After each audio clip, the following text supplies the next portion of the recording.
bom? Bom. Vamos lá, mais um episódio da Degustube.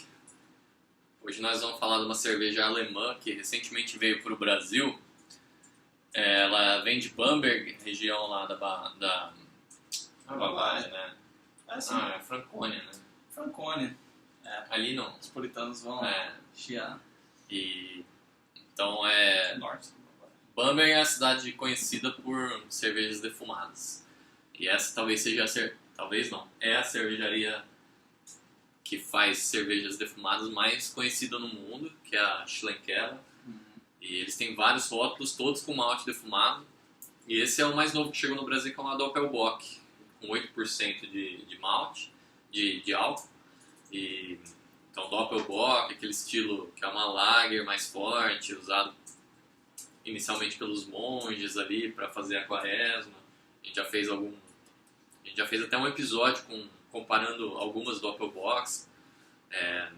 Acho que foi na segunda temporada do Degustube. Eu posso até colocar o link aqui para vocês acessarem e saberem mais sobre o estilo, quem tiver dúvida. E essa é uma Doppelbock feita com malte defumado. E o legal é que eles usaram, assim, além de cerveja com malte defumado, dá para você fazer, você pode mudar isso usando diferentes madeiras para defumar o malte. Então, nesse caso aqui, eles usaram carvalho para defumar o malte. Então, eles pegaram a madeira carvalho e defumaram no processo deles lá e usaram esse malte defumado pelo carvalho para fazer a cerveja. Então, não sei se a gente conseguiria perceber. Percebe fácil. Essa é uma coisa que eu não conheço tanto de tipo de madeira para defumar o malte, mas dos maltes que eu provei com madeiras diferentes, a diferença é gritante, só que eu não tenho conhecimento suficiente para falar qual que é qual. Tipo... É treino, né? Treino como em cerveja, eu não tô treinado em cerveja defumada. Mas, por exemplo, no Dogfish a gente tem uma cerveja que é defumada com o Beechwood Smoked Malt, que tipo, tem... E aí talvez tenha também processo, mas tem um gosto de bacon muito maior do que outros maltes defumados, por exemplo. Isso aqui, o malte da Weirmann tem bastante gosto de defumado de bacon, e o outro malte, o malte que eu não lembro de quem que era, mas que era defumado com aquele peat. Com peat, é super diferente, é um gosto bem diferente. Beleza, vamos lá, vamos abrir e ver qual é que é da Schlenkerla Doppelbock. Ela chama Eiche, na verdade. Bom, servimos aqui, vamos pro aroma dela. Cerveja defumada é muito... É engraçado como cerveja é super versátil, né? Essa aqui é totalmente diferente do que qualquer outro estilo, assim, é muito diferente. Então pega nota de fumaça mesmo, bacon, sim, bem salgado, né? Um pouquinho salgadinho, mas para mim bem pouco acampamento, assim, sabe? Não tem, porque para mim são essas duas vertentes de defumada, tipo bacon defumadão, assim, de fumaça. E aí, pra mim, o outro espectro seria, tipo... Fogueira, tipo, madeira queimada até o fim, assim, sabe?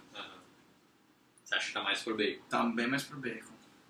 Malte dá pra perceber um pouco também, no fundo, né? Uhum. Um pouco de complexidade de malte mesmo, assim, de malte escuro, um pouco de caramelo. Mas, sem dúvida, o que domina é o defumado. Dá uma ideia de churrasco, assim, vontade de comer carne, uma coisa assim. A aparência dela, meio âmbar, né? É um âmbar não filtrado, mas super transparente. Translúcido, assim, né? A espuma é bege, assim, bege clara. Não é totalmente branca, não. As bolhas são finas, bem cremosinhas, assim, né? Bonita a breja. Beber? Então, legal que duas coisas acontecem, né? Tipo, dá pra ver que não dá pra ver que é uma Doppelbock, mas dá pra ver que é uma lager fácil. Mas assim, o malte aparece também, assim. Componente doce, componente de Tipo caramelo, malte escuro, aquela coisa de Doppelbock, assim, tá aqui. Sim. Mas o malte, também, o malte defumado também tá junto, assim, eu acho que as duas coisas estão casando legal, né? Uhum. E eu acho que é um teor alcoólico que casa, assim, também com essa... com a parte defumada da cerveja, porque nas house beer tradicionais é um teor alcoólico um pouquinho menor, mas eu acho que isso aqui às vezes até casa mais, é interessante, a gente está sempre aumentando o álcool por causa das cervejarias artesanais, mas tem um pouquinho mais de carga de malte, por incrível que pareça, eu acho que não tá demais, assim, mesmo sendo Doppelbock.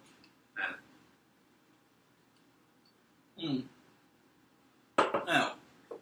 Se fosse estruturar o gosto para escrever em Numa ficha, avaliação, né?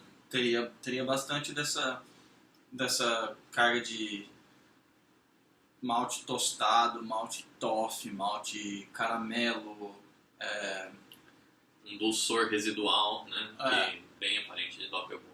um pouquinho de fruta escura, mas bem diferente de uma fruta escura de cerveja belga, coisa... e aí, isso tudo na mesma intensidade de um defumado intenso. Então, eu acho legal dessa breja que você consegue meio que separar na sua mente as duas coisas, né? Uhum. Tipo, você... Apesar de ser um gosto só, Uhum. dá pra você meio que separar, né, o que tá acontecendo. É. Dá pra você realmente separar o que vem do malte, o que vem do malte escuro e tal, doce, e o que vem do defumado. E outra coisa que eu acho legal, como tem um pouquinho mais de álcool, como tem um pouquinho mais de, por causa disso, mais de malte, o segundo, terceiro, quarto, quinto gole, aquele defumado intenso, que é a primeira coisa que vem na sua cabeça, ele vai diminuindo. E é um jeito bom de beber cerveja, assim, porque se ele ficasse na mesma intensidade, talvez fosse um pouquinho demais, meio maçante. Mas você acha que é o paladar que vai adaptando? Eu acho que o defumado, ele meio que ele atenua, ele dá uma sensação, assim, que vai diminuindo, assim, e eu acho que o malte sobressai um pouco mais durante a cerveja, enquanto você vai tomando. Uhum. Você vai esquecendo um pouco, porque é um gosto tão intenso que você vai acostumando com ele, sabe?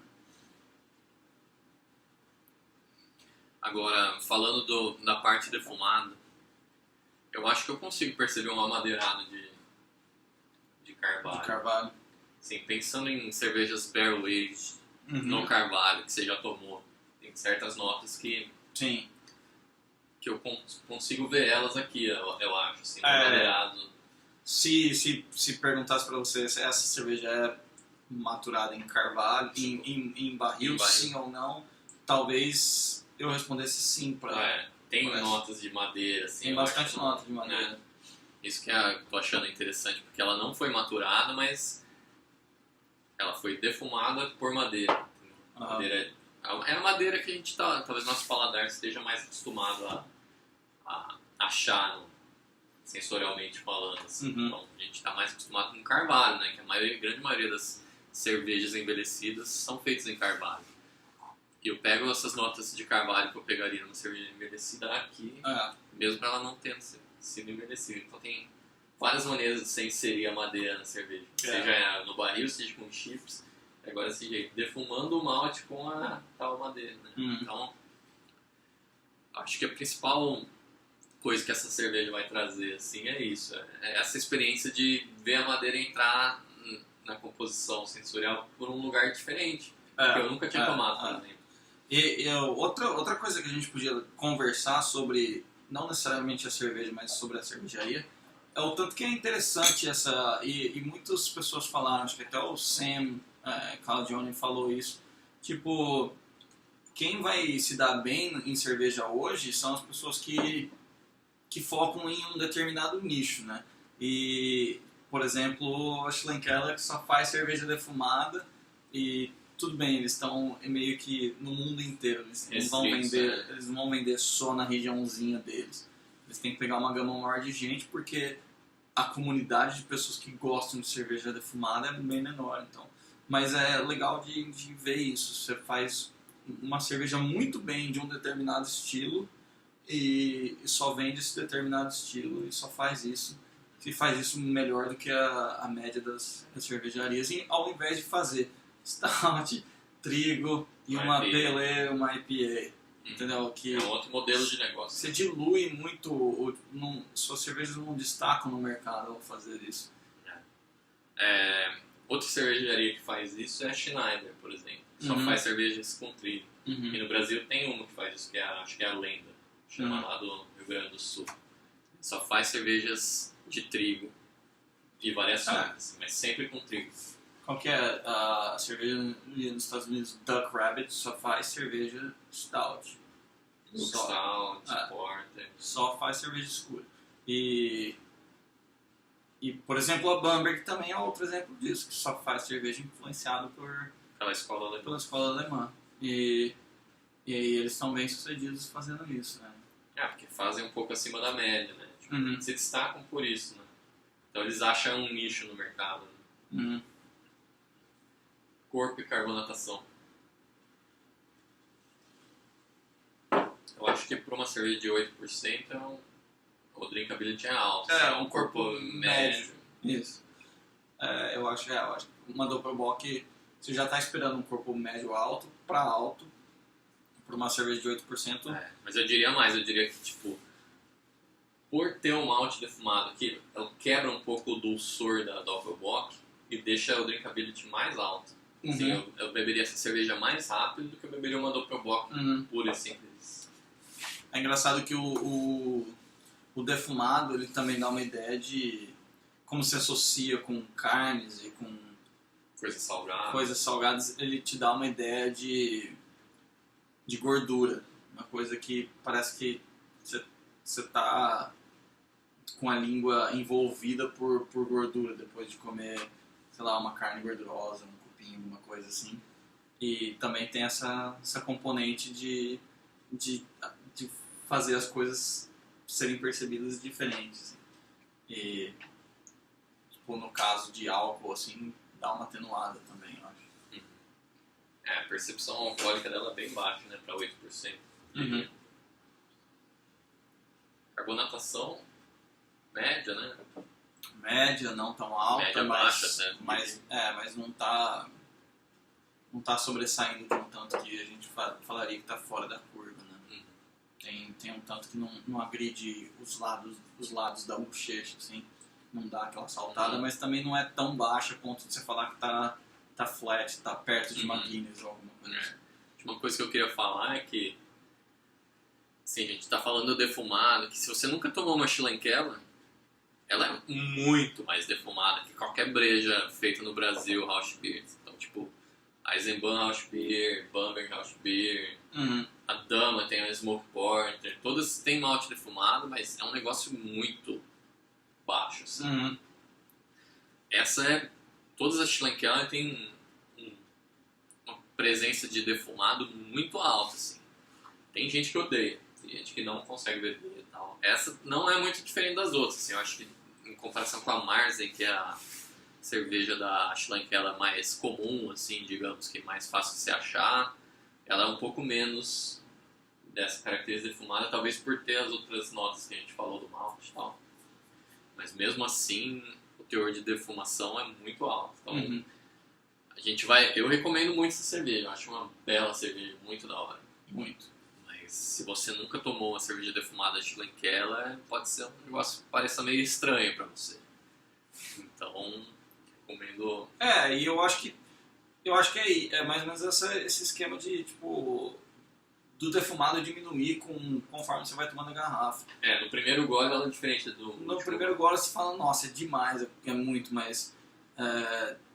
talvez seja por causa disso que as cervejarias brasileiras não vão tão intenso, não fazem cervejas tão intensas como essa, porque fica com medo de ser tão fora da curva, tão longe, que o povo não vai gostar, é muito defumado, mas a carga de malte junto que tem, tipo, dá uma diminuída nisso e conforme você vai tomando a cerveja vai ficando mais fácil de tomar, por exemplo, sim, tá todo mundo defumado na boca, entre goles inclusive, mas não é nada que eu acharia que tá ruim, ou coisa assim. Sem falar no potencial dela de ir bem com comida, né? Vai muito bem com comida, sabe?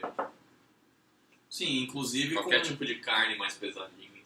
inclusive com coisas que, por exemplo, você falou, você pensa em comer que poderia estar defumada e não está. Você coloca meio essa que coloca componente, isso né? pra, tipo, pra tentar falar, tô fazendo uma carne defumada artificialmente por tomar cerveja junto, assim. É interessante você tentar fazer isso, assim. Legal. Acho que é isso, né? Mais alguma coisa? Não, Uma breja que vale a pena comprar e provar, né? Acho que... Não sei o preço dela, mas não é tão absurdo assim. Eu acho que mesmo pra quem tá começando, assim, eu acho interessante pra você bem descobrir diferente. novos sabores. Assim. É o que o Phil falou no começo do episódio, né? Mostre o quanto a cerveja é versátil. Um negócio puta, diferente de tudo que você já tomou. Então a gente recomenda. Brinde. Até o próximo episódio.